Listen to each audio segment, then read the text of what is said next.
I'd like to. We've had the benefit now of receiving a lot of different perspectives and lots of information, which you can find on our site. The 6 or 7 items you sent are quite interesting, actually, particularly the Bloomberg piece about the rise in non-fossil fuel energy. So there's some good things that I hope folks will look at that you sent us. I'm trying to separate in my mind the issue of supply and demand. Historically, you indicated that there was a separation of GDP growth from energy. I would especially appreciate that source, because it's been my understanding that GDP growth has been tightly and directly linked to energy, not only development but also innovation. So we can talk about that, and I'll be delighted to read that.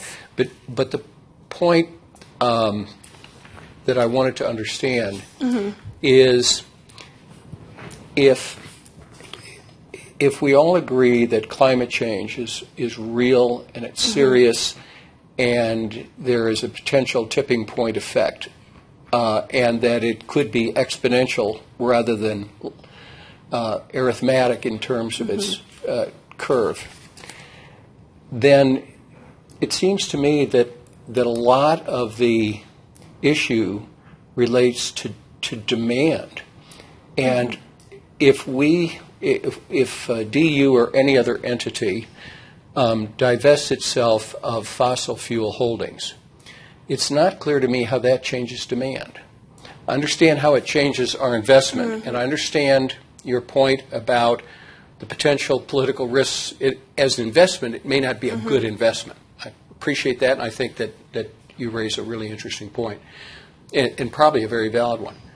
But what I don't understand as well is how, if DU or anybody else decides to divest their holdings of, in this case, fossil fuel companies, how does that change demand, and how does that change the distribution of energy sources in and of itself?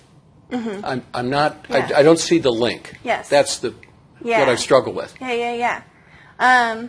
So from my perspective,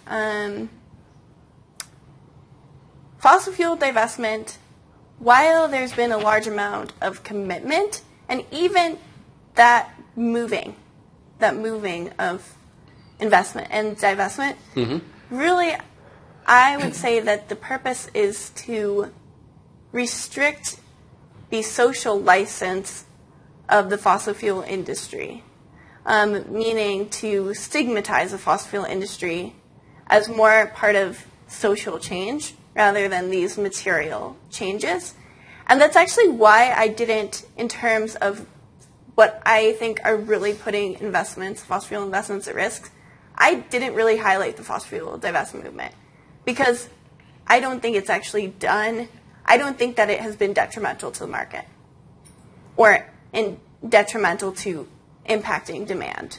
I think what it's been really successful in doing has been changing the story.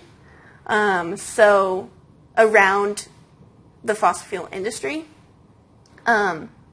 and brought to light and kind of brought some of these issues more into the public policy arena, like with stranded assets, which could impact demands, actually. I think especially if you've got these, now it's in the public policy arena, and now they're making policies, now that's impacting demand in the market.